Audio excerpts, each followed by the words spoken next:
त्या वोडेटीवारांचे भाषा समोर येत आहे. त्यांचं म्हणणं आहे की वेळ कमी मिळाला आणि सगळं पराभव सापडा हे महाविकास आघाडीच्या नेत्यांवरती पडत आहे. कसं बघताय? असं आहे की नुकत्याच झालेल्या विधानसभेच्या निवडणुकीमध्ये जे महाविकास आघाडीला अपयश आलं त्याचं खापर जर काँग्रेस नेते विजय वडेट्टीवार हे महाविकास आघाडीवर फोडत असतील तर मला आता एवढंच सांगायचं आहे की बैल गेला आणि झोपा केला. आता सगळं झाल्यानंतर एकमेकावर खापर फोडण्यामध्ये काय अर्थ आहे? आणि जर खापरच फोडायचं असेल तर प्रत्येकानं स्वतःचं आत्मपरीक्षण केलं पाहिजे. लोकसभेची निवडणूक झाल्याबरोबर विधानसभेच्या जागा तात्काळ निश्चित करा अशा प्रकारचा आग्रह शिवसेना उद्धव बाळासाहेब ठाकरे यांच्या वतीनं सातत्याने घेतला जात होता. परंतु काँग्रेसची नेहमीचीच पद्धत अशी आहे की शेवटच्या क्षणापर्यंत निर्णयच करायचा नाही. त्यांना लोकसभेमध्ये मोठ्या प्रमाणामध्ये जागा निवडून त्यांच्या आल्या म्हणून मग आम्ही मोठे झालो, आम्ही मोठे भाऊ.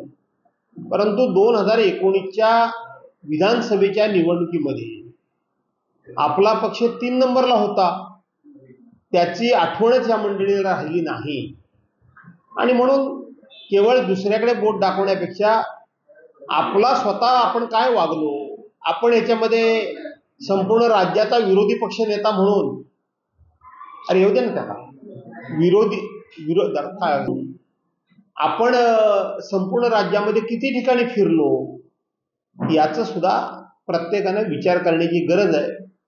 आणि म्हणून आता झाले ते झालं, त्याबद्दल कोणावर तरी खापर फोडण्यापेक्षा आपण पुढे कसे वागणार आहोत याच्यावर चर्चा आणि विचार करण्याची गरज आहे. न पेक्षा आपण जर का या संदर्भामध्ये विचार केला नाही तर आपली अवस्था काय होईल याचं प्रत्येकानं आत्मपरीक्षण करावं.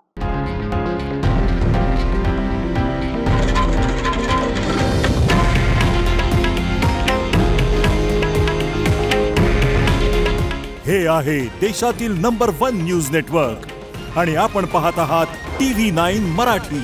काळजी तुमची, हित महाराष्ट्राचं.